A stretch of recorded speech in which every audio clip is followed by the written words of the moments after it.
Vi vil gerne bevise, hvordan at en vinkel som i en trekant er 180 grader. Og det gør vi ved at starte 2 parallelle linjer. Og derefter kan vi så tegne eller lave en linje, der skærer midt imellem. Den skal ikke være rød. Den skal være sort. Den skal være sort. Ikke rigtig en stor forklaring på det, men...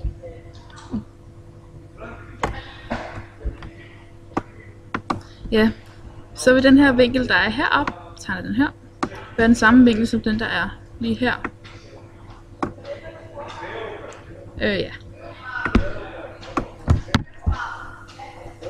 Så gør vi så det, at vi tegner en til linje, der skærer mellem linjen her. De 2 linjer. De 2 linjer, det var det, jeg mente. Og på samme måde, som jeg har tegnet den første linje her, så... det var ikke lige meningen, vi... Sådan der. Slet og stop. Okay, vi laver lige linjen op igen. Det er en fejltagelse herfra. Men, som jeg skal se at sige, så vil vinkelsummen være det samme. Så vil vinkelsummen være det samme på de her 2. Så er den jo også den samme vinkel, som den er på den her vinkel. De her 2 vinkler er lige store. Ligesom de her 2 vinkler er lige store. Ja. Og så har vi noget, der hedder toplinjer. Topvinkler, som vi viser her. Og den her vinkel ligger her. Og den her vinkel ligger her. Og de er selvfølgelig også lige store, de her 2 vinkler. Det vil jo så selvfølgelig også sige, at den røde her, den har også en topvinkel.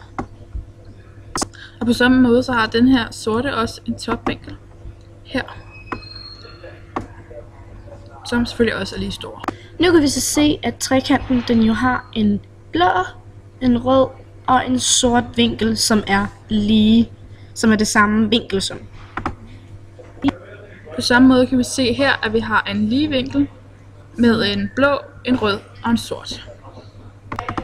Og vi ved, at en lige vinkel, den er jo selvfølgelig 180 grader. Så vi lige kan tegne den her, så kan vi lige se her. Okay.